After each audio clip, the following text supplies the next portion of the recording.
Bonjour à toutes et à tous et bienvenue sur la chaîne 5 minutes Magic. Je suis aujourd'hui avec mon acolyte Salut tout le monde. afin de vous parler de 5 combos infinis qui vous feront certainement gagner si vous arrivez à les placer. C'est parti.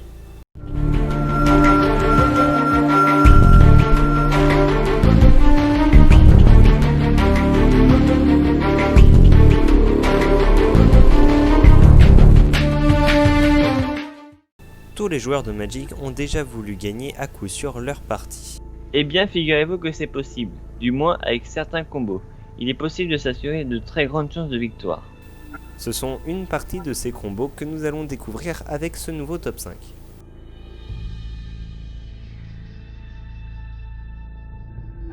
Vous connaissez sans doute la carte Adaptation ésotérique sortie pour l'édition Ixalan car elle apparaît déjà dans plusieurs combos.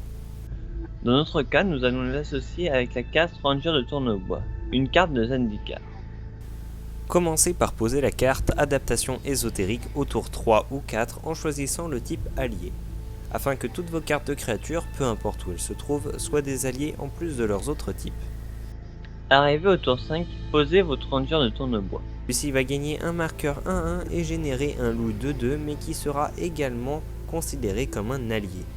Étant donné que le Ranger de Tournobois invoque un loup à chaque fois qu'un allié arrive sur le champ de bataille, il va réinvoquer une nouvelle fois un loup et mettre un marqueur +1/+1 sur lui.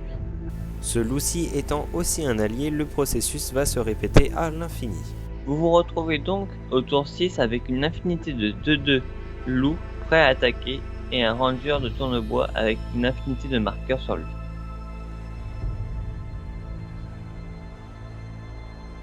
Voici un combo très simple et très puissant qui va certainement vous plaire.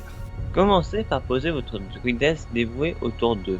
Au tour 3, vous pouvez donc poser le pic épine. C'est au tour suivant que se met en place la combo.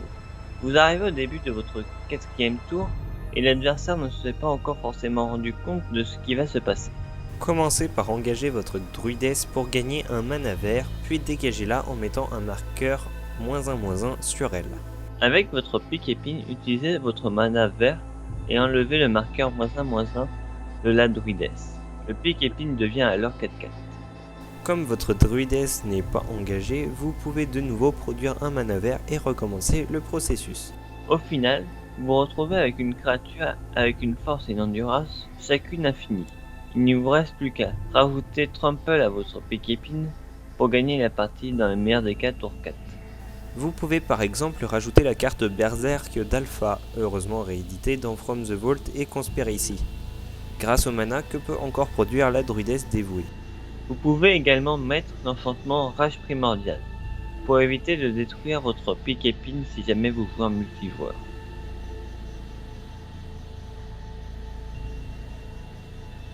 Pour ce combo-ci, vous devrez jouer blanc-vert et si possible un jeu de token, ce qui ne devrait pas être si difficile avec ces couleurs.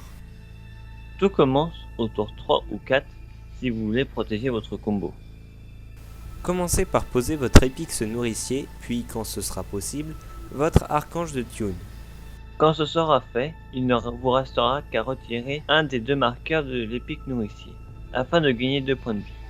En gagnant des points de vie, l'Archange de Tune va mettre sur chaque créature que vous contrôlez, Épix nourricier compris, un marqueur 1-1, ce qui va permettre de recommencer autant de fois que vous voulez ce processus. Ce qui va vous permettre de finir avec des créatures dotées d'une force et d'une endurance infinie, ainsi que des PV infinis.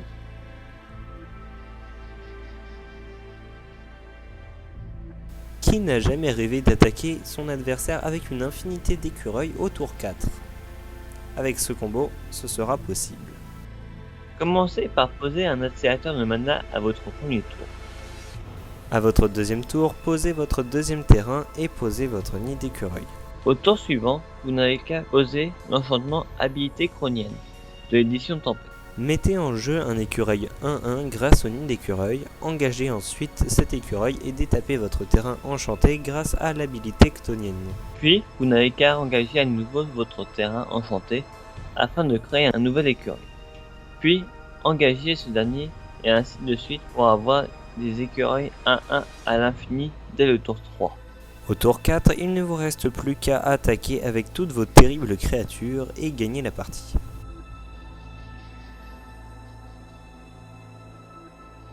Le dernier combo de cette vidéo sera consacré aux meilleures créatures de Magic, les gobelins. Pour ce combo, nous aurons besoin de 3 cartes, le Nym Deathmantle, l'Hôtel d'Ashnod et le Chef Scarapace.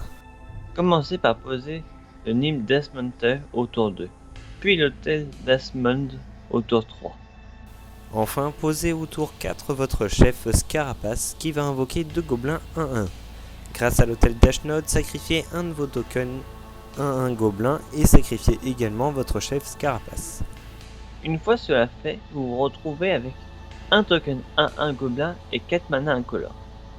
Utilisez la capacité du Nym Deathmantle pour faire revenir à la vie le Chef Scarapace qui va générer de nouveau 2 tokens 1-1 gobelins qui se feront une joie d'être sacrifiés pour recommencer le processus une infinité de fois. Étant donné qu'à chaque fois que le Chef Scarapace est renvoyé du cimetière, il crée 2 gobelins 1-1 et qu'il ne faut en sacrifier que 1 sur les 2 à chaque fois, vous vous retrouvez en possession d'une infinité de gobelins prêts à attaquer au tour 5. Et même au tour 4 si vous parvenez à poser votre Chef Scarapace dès le tour 3 grâce à un laquais gobelin. Comme d'habitude, cette vidéo n'est pas un classement, juste une suggestion de combo. N'hésitez donc pas à proposer les vôtres dans le but de faire une nouvelle vidéo avec vos suggestions. C'est sur ce petit fait bonus qu'on vous dit à lundi pour la première vidéo de la chaîne portant sur Magic Arena. À lundi!